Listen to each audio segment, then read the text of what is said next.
Bonjour, je suis le docteur Tata Touré, je suis de la faculté de médecine de Bamako. Dans cette vidéo, nous allons vous présenter le squelette du bassin.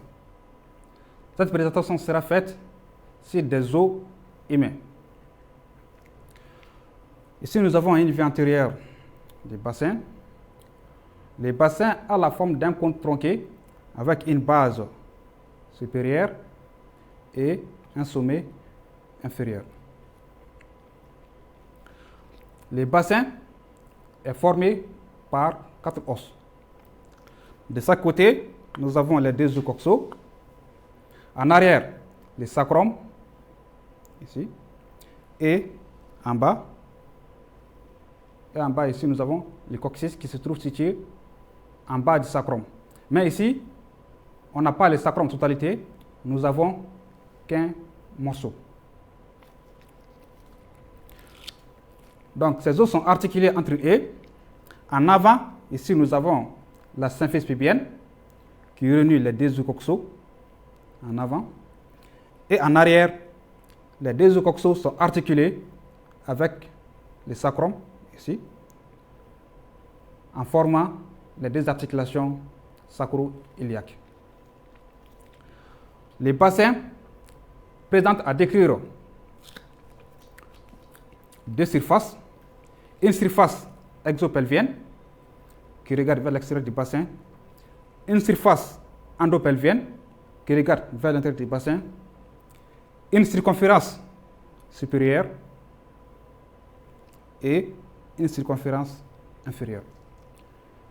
Donc nous allons commencer par décrire la surface exopelvienne du bassin. Donc c'est la surface qui regarde vers l'extérieur du bassin.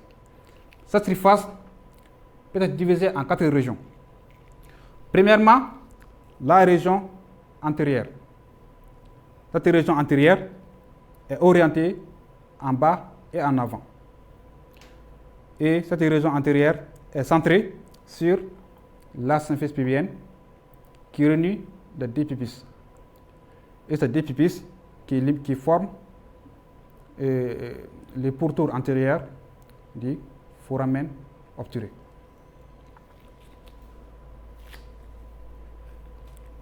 La deuxième région postérieure de la surface exopelvienne regarde en haut et en arrière.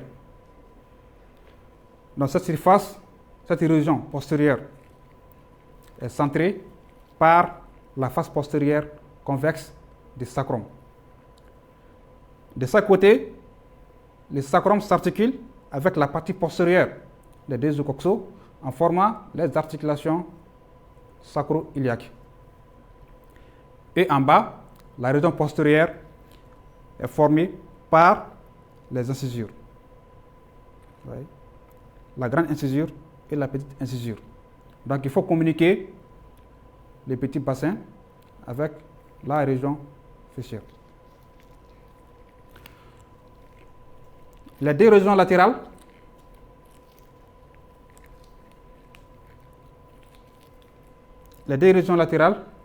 regardent en dehors et en arrière par leur partie supérieure. Elles les regardent en dehors et en avant par leur partie inférieure.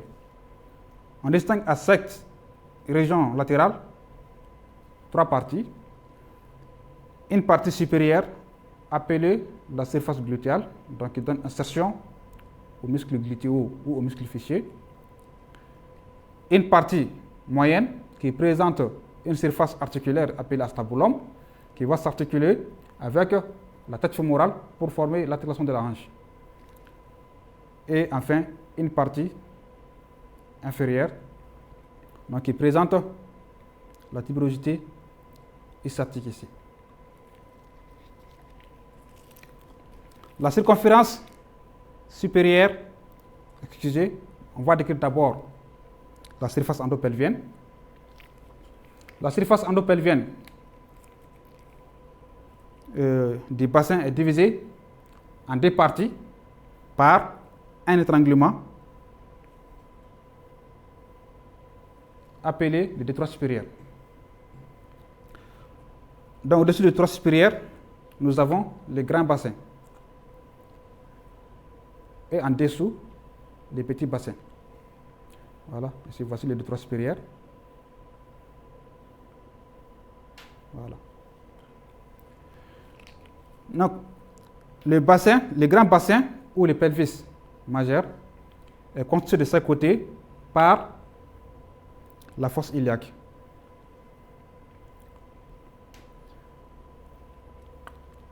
Et en arrière par la face supérieure de l'aile sacrale.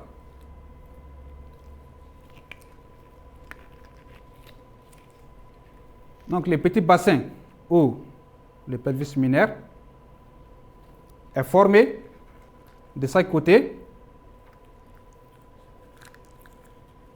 Voilà, donc ici, voici, nous avons le pelvis mineur ici. Est constitué de chaque côté par la surface quadrilatère. La surface quadrilatère qui correspond à la face interne de l'acétabulum ici. Donc, la surface quadrilatère correspond à la face interne de l'acétabulum et la partie postérieure du pourtour interne du foramen obturé. En avant, le petit bassin est formé par la face postérieure de la symphyse pubienne et la partie antérieure du pourtour du foramen obturé. En arrière, le petit bassin est formé par la face antérieure concave du sacrum et du coccyx. Les deux parties qui sont les grands bassins et les petits bassins sont séparés par un étranglement appelé le détroit supérieur. Ce détroit supérieur est constitué d'arrière en avant par le promontoire. Le promontoire ici. Ensuite, les bords antérieurs de l'aile sacrale, la ligne arquée, ici. Donc voici la ligne arquée. Et ensuite, la branche postérieure du bord supérieur du pubis. Ce détroit supérieur, vous voyez, a la forme d'un cœur de carte à jouer. Alors maintenant, on va décrire la circonférence. Premièrement, la circonférence supérieure. La circonférence supérieure du bassin est constituée d'arrière en avant par le bord postérieur de l'aile sacrale, la crête iliaque et les bords antérieurs de l'os coxal de chaque côté.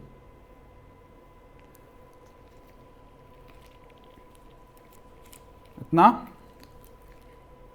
la circonférence inférieure du bassin